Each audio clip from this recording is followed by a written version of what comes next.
Hi everyone, आज की class में आप सभी का स्वागत है।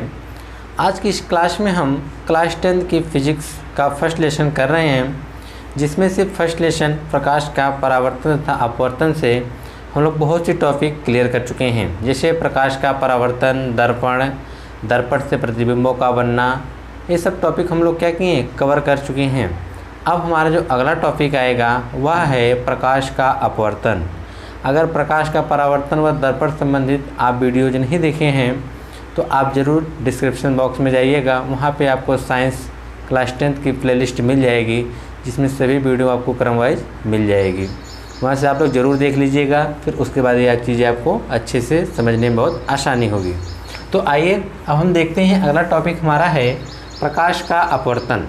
तो प्रकाश का अपवर्तन क्या होता है कि जब कोई प्रकाश की किरण एक पारदर्शी माध्यम से दूसरे पारदर्शी माध्यम में जाती है तो वह अपने मार्ग से विचलित हो जाती है। देखिए, हमने प्रकाश के परावर्तन में पढ़ा था कि जब कोई प्रकाश की किरण किसी चिकने तल से टकराती है तो टकराने के पश्चात वो उसी माध्यम में वापस क्या हो जाती है, लौट जाती है।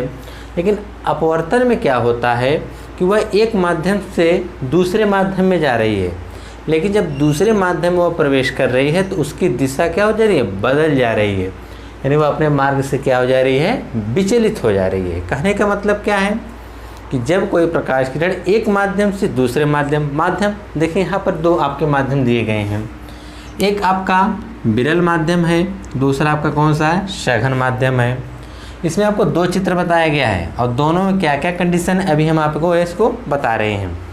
सघन माध्यम यानी जिसमें कण जो हो क्या बहुत ही पास हो, और विरल माध्यम जैसे हम क्या कहते हैं जिसमें कण क्या हो बहुत ही दूर हो, जैसे हम क्या ले सकते हैं, वायु। आपको पता ही होगा कि वायु के कण क्या होते हैं, बहुत दूर होते हैं।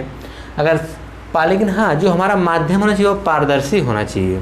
तो पारदर्शी में आप कांच भी ले सकते हैं, जल भी ले सकते हैं, जिसको हम ग्लास भी कहते हैं, वाटर कहते हैं, और कांच को क्या कहा जाता है, ग्लास कहा जाता है। तो आप यह ले सकते हैं। तो आइए इसको समझने का प्रयास किया जाए। तो देखिए, कहा गया जब कोई प्रकाश की किरण एक पारदर्शी माध्यम से दूसरे पारदर्शी माध्यम, तो आपका वायु भी एक पारदर्शी माध्यम है और कांच भी पारदर्शी माध्यम है। पारदर्शी का मतलब जिसमें से आप आर पार किसी वस्तु को क्या कर सकें, देख सकें, वह क्या कहलाता है, पारदर्शी माध्यम कहलाता है। जैसे आप कांच हैं तो आप कांच में से किसी को इस पार से उस पार देख सकते हैं। पानी ही लीजिए, तो पानी में अगर कोई नीचे वस्तु पड़ी हुई है तो आप उसको क्या कर सकते हैं, पानी अगर स्थिर है तो उसको आप देख सकते हैं। तो अभी हमारा क्या है, पारदर्शी माध्यम ही कहलाएगा। ठीक है, तो इसमें जो कहा गया पारदर्शी माध्यम, तो कहा गया दो दूसरे पारदर्शी माध्यम में जाती है तो वह अपने मार्ग से विचलित हो जाती है। देखिए, मान लीजिए यह हमारा एक रेखा है जो दोनों माध्यमों को अलग करती है। तो सबसे ऊपर हमारा विरल माध्यम है जिसमें वायु है, और इस रेखा के नीचे हमारा कौन सा माध्यम है, सघन माध्यम है। ठीक है, अच्छा, दूसरे चित्र में हमारा ऊपर की तरफ देखिए सघन माध्यम बना हुआ है और नीचे की तरफ हमारा क्या है, विरल माध्यम है। ठीक है, सघन और विरल, और इधर क्या है, विरल और सघन माध्यम है। ठीक है, अब हम यह समझेंगे कि दोनों में कैसे क्या होता है। तो सबसे पहले हम यह दोनों माध्यम तो हो गया, तो हमें एक अभिलंब खींच देते हैं इन दोनों के बीच में। ठीक है, दोनों माध्यम हमने क्या खींच दिया, अभिलंब खींच दिया है। तो इसका आप नाम भी रख सकते हैं, मान लीजिए यम यन, इसका भी नाम रख सकते हैं हम, यम और यन। दो माध्यम हमने ले लिया, दोनों माध्यमों में हमने एक अभिलंब खींचा है, जो अभिलंब हमारा क्या है, यम यन, और इस फिगर में भी हमारा अभिलंब क्या है, यम यन ही है। तो देखिए अब कहा गया है, तो देखिए इसकी डेफिनेशन आप चाहे तो लिख सकते हैं, या तो आप इसको चित्र के माध्यम से समझ लीजिए। अगर आपकी एग्जाम बोर्ड में या आपको इसकी आवश्यकता पड़ती है तो आप इसे बहुत ही आसानी शब्दों में अपनी भाषा में क्या कर सकते हैं, लिख सकते हैं। तो आइए समझिएगा, समझने का प्रयास करते हैं। कहा गया है, देखिए दो माध्यम हैं, विरल और सघन। तो माध्यम एक के लिए कंडीशन हम बता रहे हैं, जो पहली कंडीशन आपकी है।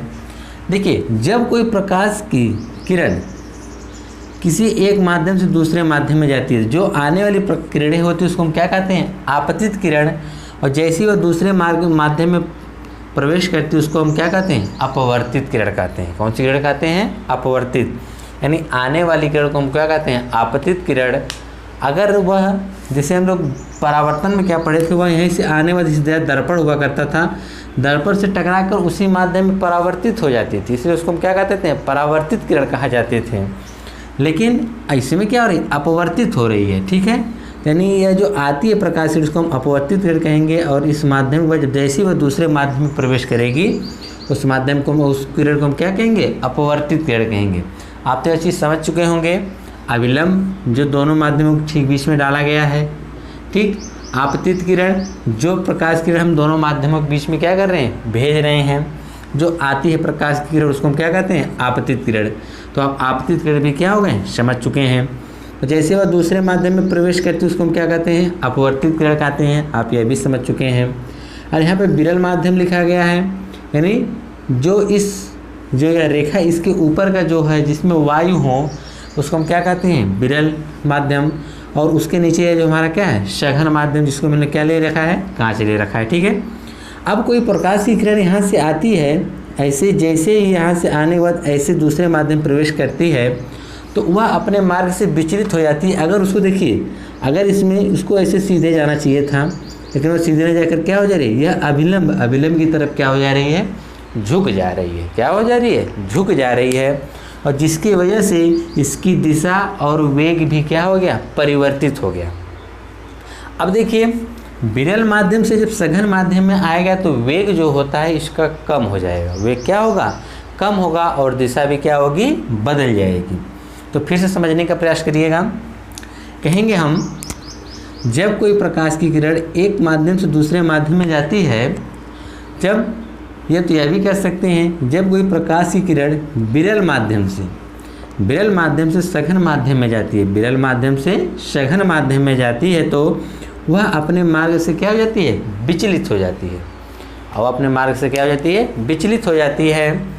और उसका वेग तथा दिशाएं दोनों क्या हो जाती हैं, परिवर्तित हो जाती हैं। दोनों दिशाएं तथा वेग क्या हो जाती हैं, परिवर्तित हो जाती हैं। और वह जो किरण होता है अभिलंब की तरफ क्या होती है, झुक जाती है। यह भी हम इसमें बता सकते हैं, या फिर कहेंगे, कह सकते हैं कि इस घटना को भी हम क्या कहते हैं, प्रकाश का अपवर्तन कहते हैं। क्या कहते हैं, प्रकाश का अपवर्तन। आप यह भी डेफिनेशन क्या कर सकते हैं, लिख सकते हैं। ठीक है, या इसकी स्थिति के बारे में आप बता सकते हैं। दूसरा हमारा डेफिनेशन क्या हो सकता है, अब देखिए इसी के जस्ट अपोजिट हम चलेंगे कि जब कोई प्रकाश की किरण सघन माध्यम से विरल माध्यम में जाती है, सघन माध्यम से कहाँ जाती है, विरल माध्यम में जाती है, तो वह अभिलंब से दूर हट जाती है। और इसमें क्या था, सघन से विरल में जा रही थी तो अभिलंब की ओर झुक रही थी। इसमें सघन से विरल में जा रही है तो यह क्या हो जाए, अभिलंब से दूर हट जा रही है। तो आप यही कह सकते हैं, जब कोई प्रकाश की किरण क्या कहेंगे, विरल से सघन में आती है तो वह अभिलंब की ओर झुक जाती है। अगर सघन से विरल में आती है तो वह क्या होती है, अभिलंब से दूर हट जाती है। तो आइए हम इसको एक एग्जाम्पल के माध्यम से बताते हैं, आप इसको खुद प्रैक्टिकल करके इसको आप समझ सकते हैं। तो समझने का प्रयास करते हैं। जैसे आप एक बाल्टी लीजिएगा, बाल्टी में जब पानी स्थिर हो जाए तो आप उसमें क्या करिएगा, एक टार्च जलाइएगा। जब आप टार्च जलाएंगे तो देखिए, जब आप इस तरह से एक बाल्टी, भरी हुई बाल्टी में पानी लेंगे, जब आप उसमें टार्च जलाएंगे यहाँ से, तो उस प्रकाश की किरणों को सीधे निकल जाना चाहिए था, ऐसे यहाँ निकलेगा। लेकिन नहीं, वह ऐसा नहीं होगा। वह जब प्रकाश की किरण होगी थोड़ा सा ऐसे झुक कर नीचे की तरफ जाएगी। आप इस चीज़ को आप लोग ध्यान से ज़रूर देखिएगा, और इसका प्रैक्टिकल आप खुद करके समझ सकते हैं, प्रकाश का अपवर्तन। और इसी तरह से आप दर्पण लेकर उस पर प्रकाश की किरण डालकर आप उसका क्या देख सकते हैं, परावर्तन भी देख सकते हैं। ठीक है, अब हाँ, जब ऐसा प्रैक्टिकल करेंगे यहाँ पे आपको दोनों घटनाएं देखने को मिलेंगी। इसका कुछ भाग यहाँ पानी से टकराकर ऊपर अगर आप देखेंगे दीवार पर या कोई ऐसी वस्तु होगी ऊपर कि जहाँ पर इसका क्या होगा, कुछ जो किरणें होंगी वहाँ पे इससे पानी से टकरा कर क्या हो जाएगी, परावर्तित होंगी। और जिसका प्रतिबिंब आपके अगर कहीं दीवार वगैरह होगा तो वहाँ पर उसका प्रतिबिंब वहाँ पर आपको दिखाई देगा। ठीक है, तो आप इस प्रकार से इसका प्रैक्टिकल भी कर सकते हैं। तो यह था आपका प्रकाश का अपवर्तन। क्या था, प्रकाश का अपवर्तन। एक बार क्लियरली इसको कर लिया जाए कि प्रकाश का अपवर्तन क्या होता है, जब कोई प्रकाश किरण एक माध्यम से दूसरे माध्यम में, एक पारदर्शी माध्यम से दूसरे पारदर्शी माध्यम में जाती है तो वह अपने मार्ग से विचलित हो जाती है। तो इस घटना को हम क्या कहते हैं, प्रकाश का अपवर्तन कहते हैं। दूसरी कंडीशन की जब हम बात करेंगे कि जब कोई प्रकाश किरण विरल माध्यम से सघन माध्यम में जाती है तो विरल से सघन में जाती है तो अविलंब की ओर क्या होती है, झुक जाती है। तो दूसरी स्थिति क्या होगी, जब वह सघन से विरल में जाती है तो वह अविलंब से दूर हट जाती है। ठीक है, तो यह था आपका प्रकाश का अपवर्तन। अब हम जानेंगे प्रकाश के अपवर्तन के नियम। अब हम देखेंगे प्रकाश अपवर्तन के नियम कि प्रकाश अपवर्तन के कितने नियम हैं। तो प्रकाश अपवर्तन के मुख्यतः 2 नियम होते हैं।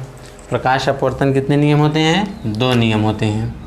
ठीक है, पहला नियम इनका क्या है कि आपतित किरण, अपवर्तित किरण तथा आपतन बिंदु पर अभिलंब तीनों एक ही तल में होते हैं। जैसे अभी आपने एक चित्र देखा था, कैसा चित्र था, चलिए यहाँ से हम छोटा चित्र बना के समझाने का प्रयास करते हैं। इस प्रकार से था, मानिए ऊपर यह आपका कैसा है, सघन माध्यम है। ठीक है, यह कौन सा माध्यम था, सघन माध्यम, और एक ऐसा माध्यम था विरल माध्यम। ठीक है, और यहाँ से एक क्या डाला गया था, अविलंब था। अब जब कोई प्रकाश किरण सघन से जब विरल में आ रही थी तो अविलंब से कहाँ हट जा रही थी, दूर हट जा रही थी। और यह जो आने वाली किरण को हम लोग क्या कहते थे, आपतित किरण। क्या कहते थे, आपतित किरण का नाम दिया गया था। और इसको क्या नाम दिया गया था, अविलंब का नाम दिया गया था। और यह जो नीचे है, यह जो इस दूसरे माध्यम है, इसको हम क्या कहे थे, अपवर्तित किरण का नाम दिया गया है। इसका नाम दिया गया है अपवर्तित। तो इनके कहने का मतलब क्या था, आपतित किरण यानी यह आने वाली किरण। ठीक है, अपवर्तित किरण यानी दूसरे माध्यम में जाने वाली किरण। ठीक है, तथा आपतन बिंदु, देखिए जहाँ पर यह आपतित, अपवर्तित तथा यह अविलंब मिलते हैं उसको हम लोग क्या कहते हैं, आपतन बिंदु कहते हैं। क्या कहते हैं, आपतन बिंदु कहते हैं। देखिए उस टॉपिक में बताना भूल गए थे, तो अब ये जानिए इस बिंदु को हम लोग क्या कहते हैं, आपतन बिंदु, जहाँ पर तीनों किरणें क्या होती हैं, मिलती हैं। तथा अविलंब तीनों एक ही तल में, देखिए तीनों कहाँ पर मिल रही हैं, एक ही तल में मिल रही हैं। देखिए तीनों एक ही तल में मिल रही हैं कि नहीं मिल रही हैं। तो इसके कहने कि इसका जो अपवर्तन का पहला नियम यही है कि आपतित किरण, अपवर्तित किरण तथा आपतन बिंदु पर अविलंब तीनों कहाँ मिल रही हैं, एक ही तल पे मिल रही हैं। यानी आपतित किरण, अपवर्तित किरण तथा अविलंब तीनों कहाँ मिल रही हैं, एक ही बिंदु पे मिल रही हैं। और इस बिंदु का नाम क्या है, आपतन बिंदु। और ये एक ही तल में तीनों क्या होती हैं, मिलती हैं। ठीक है, तो चलिए अब हम आगे चल के देखते हैं अगला आपका जो नियम क्या है। उम्मीद करते हैं आपको समझ में आया होगा ज़रूर। ठीक है, अब दूसरा नियम की तरफ हम चलते हैं। दूसरा नियम बहुत ही इम्पोर्टेंट है आपकी परीक्षा की दृष्टि से कि किन्हीं 2 माध्यमों के लिए, अभी आपने देखा 2 माध्यम थे, सघन या विरल माध्यम। ठीक है, एक ही रंग के प्रकाश के लिए, यानी जो प्रकाश हमारे प्रकाश किरण है उसका रंग कैसा हो, एक ही हो। ठीक है, आपतन कोण की ज्या तथा अपवर्तन कोण की ज्या का अनुपात एक नियतांक होता है। तो देखिए अभी इस प्रकार से बना था, जो ऐसे करके समझ लीजिएगा, ये सघन था और ये विरल था। तो यह जो कोण था आपका आपतन कोण था, कौन सा कोण था, आपतन कोण को जिससे हम व्यक्त करते हैं आई से। और यहाँ पे जो नीचे कोण था कौन सा कोण बना था, अपवर्तन कोण, जिसको हम किससे व्यक्त करते हैं, आर से व्यक्त करते हैं। ठीक है ना, उस चित्र हम बताना भूल गए थे, तो आप लोग बना लीजिएगा कि यह जो कोण होता है ऊपर की तरफ, वह जो आने वाली आपतित किरण के और अविलंब के बीच जो बना कोण होता है उसको हम लोग क्या कहते हैं, आपतन कोण कहते हैं, जिसको हम किससे व्यक्त करते हैं, आई से। और यह जो कोण आपका है नीचे, इसको हम कौन सा कोण कहते हैं, अपवर्तन कोण। अविलंब और अपवर्तित किरण के साथ बना कोण क्या होता है, अपवर्तन कोण। इसको आप उस चित्र में इतना ऐड जरूर कर लीजिएगा जो पहले आपने चित्र पढ़ा है, दोनों चित्र बनाया गया था। ऊपर की तरफ आपतन, नीचे की तरफ अपवर्तन कोण के जो आर है। ठीक है, इसकी ज्या, ज्या मतलब क्या होता है, साइन, यानी ऊपर जो अपवर्तन कोण यानी साइन आई बटे साइन आर बराबर क्या होता है, नियतांक होता है। यानी अपवर्तन कोण आई हो तथा अपवर्तन कोण, आपतन कोण आई तथा अपवर्तन कोण आर हो तो क्या होगा, साइन आई बटे साइन आई बराबर क्या होता है, नियतांक। इसे स्नेल का नियम भी क्या कहते हैं, इसे स्नेल का नियम भी कहते हैं। यह मोस्ट इम्पॉर्टेंट है, आपके परीक्षा में पूछता है। तो स्नेल का नियम किसे कहते हैं, तो आप यही बताएंगे किन्हीं 2 माध्यमों के लिए एक ही रंग के प्रकाश के लिए आपतन कोण की ज्या तथा अपवर्तन कोण की ज्या का जो अनुपात होता है क्या होता है, एक नियतांक होता है। यदि आपतन कोण I तथा अपवर्तन कोण R हो तो साइन I बटे साइन I बराबर क्या होता है, नियतांक होता है। ठीक है। अच्छा, आइए नियतांक क्या होता है हम इसको जान लेते हैं। नियतांक जो होता है, नियतांक को पहले माध्यम के सापेक्ष, अभी पहला माध्यम आपने पढ़ा था नहीं, चाहे सघन हो सकता है विरल, पहले माध्यम के सापेक्ष दूसरे माध्यम का क्या कहते हैं, अपवर्तनांक कहते हैं। क्या कहते हैं, अपवर्तनांक कहते हैं। इसे स्मॉल n से प्रदर्शित करते हैं। अब आप सोच रहे हैं अपवर्तनांक क्या होता है। अपवर्तनांक देखिए, कोई एक पदार्थ होता है जो उसका क्या होता है कि विशिष्ट भौतिक गुण होता है उस पदार्थ का, उसी को हम लोग क्या कहते हैं, अपवर्तनांक कहते हैं। ठीक है। और यह जो अपवर्तनांक कोई पदार्थ होता है, ठीक है ना, यह सभी पदार्थों का अपवर्तनांक क्या होता है, बहुत ही अलग अलग होता है, भिन्न भिन्न होता है। तो हम क्या कहेंगे कि जो नियतांक का जो पहले माध्यम के सापेक्ष होगी प्रकाश किरणें, दूसरे माध्यम के सापेक्ष होगा, तो उसी को हम लोग क्या कहेंगे, अपवर्तनांक कहेंगे। ठीक है। और अपवर्तनांक क्या होता है, जो यह नियतांक मान मिलता है। ठीक है ना। और इसे हम किससे व्यक्त करते हैं, n से व्यक्त करते हैं। किससे व्यक्त करते हैं, n से। तो चाहे तो आप इसे इस प्रकार भी लिख सकते हैं, साइन I बटे साइन R बराबर क्या लिख सकते थे, स्मॉल n भी लिख सकते हैं। ठीक है। और स्मॉल n आपको क्या बताएगा कि यह क्या है, एक अपवर्तनांक है। ठीक है। लेकिन इसकी कंडीशन होगी जो आपको आगे बताई जाएगी। चलिए देखिए क्या कहा, मान लीजिए माना पहले माध्यम जैसे क्या हो, वायु, पहला माध्यम क्या मान ले रहे हैं, वायु, जैसे आपका विरल माध्यम था वही ने, जिसको हम क्या कैसे व्यक्त करेंगे, स्मॉल a से। तथा दूसरा माध्यम जैसे जल का संकेत क्या होगा, W, यानी हम वायु का संकेत A यानी एयर और जल का संकेत W यानी वाटर लें। यानी इसमें कंडीशन है कि पहला जो हमारा माध्यम होगा वह वायु होगा, पहला जो हमारा माध्यम होगा ऊपर कौन सा माध्यम होगा, वायु होगा, और दूसरा जो माध्यम होगा हमारा क्या होगा, जल होगा। ठीक है। जब हम इसके अपवर्तनांक की बात करेंगे तो कहेंगे वायु के सापेक्ष जल का अपवर्तनांक तो AN/W से प्रदर्शित करते हैं, यानी वायु n और W हो गया। इसको जब लिखेंगे तो क्या हो जाएगा, AN/W, इस प्रकार से लिखते हैं। ठीक है। तो यह हो गया आपका अपवर्तनांक। ठीक है। इसको आप समझने का प्रयास अच्छे से करिएगा। अगर आपको ना समझ में आए तो वीडियो पीछे करके आप लोग ज़रूर देखिएगा, आपको ज़रूर समझ में आएगा। और यह टॉपिक आपके परीक्षा की दृष्टि से बहुत ही इम्पोर्टेंट है। ठीक है। आइए अब आगे तरफ चलते हैं हम लोग। तो चलिए अब हमारा अगला टॉपिक है निरपेक्ष अपवर्तनांक। निरपेक्ष अपवर्तनांक किसे कहते हैं, तो आइए देखते हैं। कहा गया है यदि प्रकाश का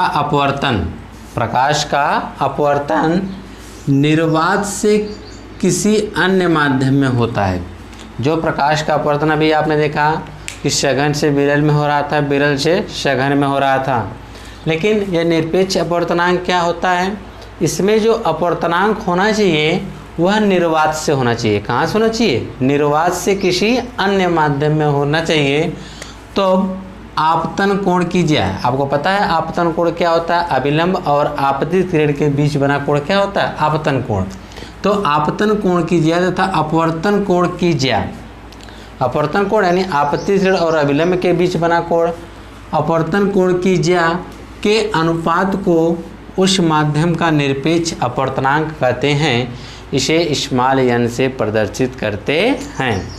तो निरपेक्ष अपवर्तनांक समझ लीजिएगा कि अगर आपसे कोई पूछे निरपेक्ष अपवर्तनांक क्या होता है, या आपको अगर परीक्षा में अगर आ गया कि निरपेक्ष अपवर्तनांक क्या होता है, तो आप क्या जवाब देंगे, कहेंगे कि यदि प्रकाश का अपवर्तन निर्वात से किसी अन्य माध्यम में हो, निर्वात से कहाँ हो, किसी अन्य माध्यम में हो, तब आपतन कोण की जो ज्या होगी तथा अपवर्तन कोण की ज्या के अनुपात को क्या कहेंगे, उस माध्यम का क्या कहेंगे, उस माध्यम का निरपेक्ष अपवर्तनांक कहेंगे। इसे स्मॉल n से प्रदर्शित करते हैं। आइए अब हम देखते हैं अपवर्तनांक का प्रकाश की चाल से क्या संबंध है। तो क्या कहा गया है कि किसी माध्यम का जो निरपेक्ष अपवर्तनांक होता है, किसी माध्यम का जो निरपेक्ष अपवर्तनांक है, निर्वात में प्रकाश की चाल बटा तथा उस माध्यम में प्रकाश की चाल के अनुपात की क्या होता है, बराबर होता है। यानी अपवर्तनांक और जब प्रकाश की चाल में आप संबंध निकालेंगे तो क्या कहेंगे, किसी माध्यम का निरपेक्ष अपवर्तनांक, किसी माध्यम का चाहे वह सघन माध्यम हो सकता है या विरल माध्यम हो सकता है, ठीक है ना। जो उसका अपवर्तनांक होगा यानी उस माध्यम का अपवर्तनांक वो निकालना पड़ेगा। जैसे हम तो एक आपका निर्वात होगा और दूसरा माध्यम आपका सघन होगा या विरल। अगर सघन या विरल का अगर आपको अपवर्तनांक निकालना है तो हम क्या कहेंगे, निर्वात में प्रकाश की चाल, निर्वात में प्रकाश की चाल तथा उस माध्यम में जो प्रकाश की चाल के अनुपात को हम लोग क्या कहते हैं, ये अनुपात के बराबर होता है। अनुपात के क्या होता है, बराबर होता है। क्या, उस माध्यम का अपवर्तनांक जिसका आप निकालना चाहते हैं। यानी किसी माध्यम का निरपेक्ष अपवर्तनांक क्या हो सकता है, निर्वात में प्रकाश की चाल बटे कांच में प्रकाश की चाल, सॉरी कुछ मिस्टेक है, अरे यहाँ कुछ मिस्टेक है, यानी यहाँ पे कांच नहीं बल्कि क्या होना चाहिए, माध्यम होना चाहिए। यहाँ पे मिस्टेक हो गया था, आप लोग बना लीजिएगा, यहाँ पे माध्यम रहेगा। तो हम क्या कहेंगे, किसी माध्यम का निरपेक्ष अपवर्तनांक क्या हो सकता है, निर्वात में प्रकाश की चाल बटे माध्यम में प्रकाश की चाल। जिस माध्यम का आपको अपवर्तनांक निकालना रहेगा तो आप निर्वात में प्रकाश की चाल बटे उस माध्यम में प्रकाश की चाल कर देंगे तो हमको उस माध्यम का क्या मिल जाएगा, अपवर्तनांक मिल जाएगा। क्या मिल जाएगा, अपवर्तनांक। यह जो टॉपिक आज आपने पढ़ा यह प्रकाश के अपवर्तन पर सब आधारित था। तो आज आपका प्रकाश का अपवर्तन समाप्त हुआ और हम अगले वीडियो में अब लेंस के बारे में पढ़ेंगे। तब तक के लिए धन्यवाद।